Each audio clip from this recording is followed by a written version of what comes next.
कि अब आप गुजरात के गधों का प्रचार मत करिए। अखिलेश ने प्रधानमंत्री के कब्रिस्तान शमशान वाले बयान पर किया पलटवार, कहा बिना भेदभाव की करते हैं सबकी मदद। दिवाली पर और रमजान पर हम 24 घंटे बिजली देते हैं, हमारे प्रधानमंत्री को कोई जानकारी नहीं है। अखिलेश ने कहा प्रधानमंत्री को नहीं है जानकारी, काशी में 24 घंटे पहुंचाई बिजली।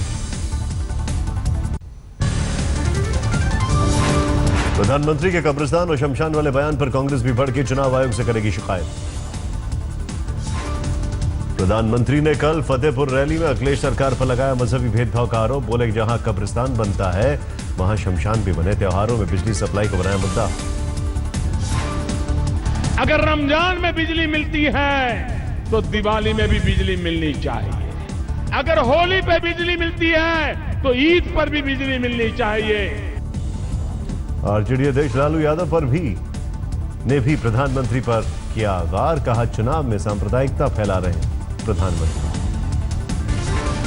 सब कम्युनलाइज करना चाहता है सोसाइटी में नरेंद्र मोदी को, तो भड़काना चाहता है नरेंद्र मोदी देश का प्रधानमंत्री।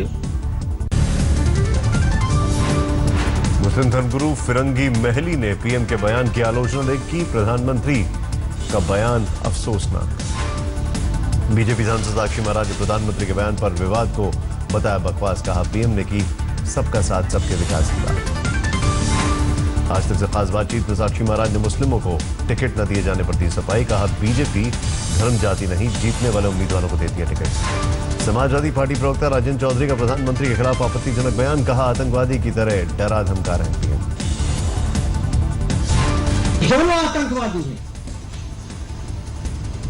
नरेंद्र मोदी और अमित शाह, दोनों आतंक पैदा कर रहे हैं लोकतंत्र में। इलाहाबाद रैली में पीएम मोदी ने साधा कांग्रेस सपा और के साथ साथ बीएसपी पर भी निशाना, कहा तीसरे चरण की वोटिंग के बाद तीनों पार्टियां इज्जत बचाने में लगी।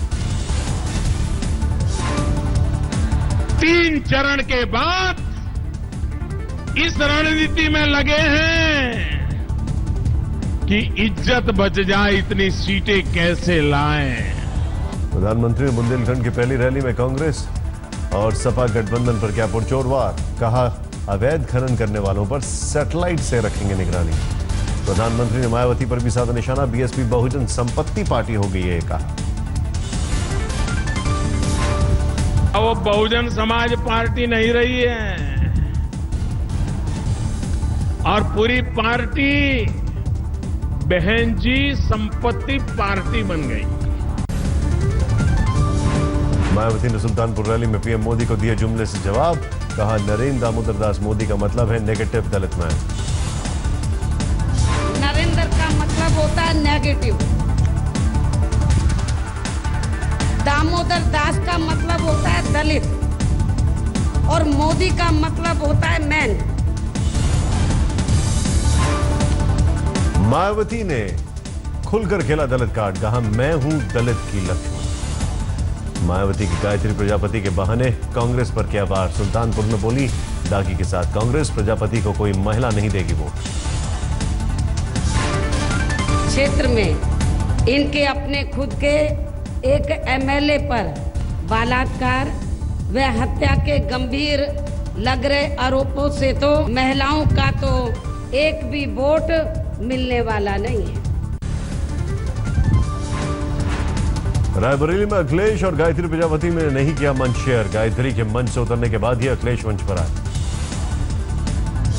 कांग्रेस के गढ़ रायबरेली में अखिलेश ने किया गायत्री प्रजापति के लिए प्रचार, कांग्रेस को दिया संदेश दिल बड़ा करने से चलती है लंबी दोस्ती, कंजूसी से नहीं।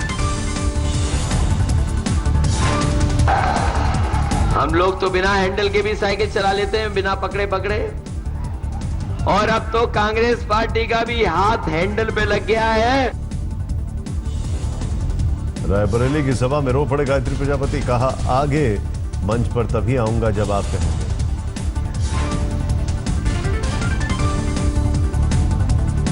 रेप के आरोपों पर भी गायत्री प्रजापति ने दी सफाई, कहा बीजेपी कर रही है बदनाम, आरोप लगाने वाली महिला बीजेपी की पूर्व सभासद। आईपीएल सीजन 10 के लिए खिलाड़ियों की नीलामी शुरू। इंग्लैंड के ऑलराउंडर बेन स्टोक्स की खुली लॉटरी। पुणे ने 14.5 करोड़ में खरीदा। इंग्लैंड के पूर्व कप्तान यान मॉर्गन को पंजाब ने 2 करोड़ में लिया। दिल्ली के ने 1 करोड़ में न्यूजीलैंड के कोरी एंडरसन को खरीदा।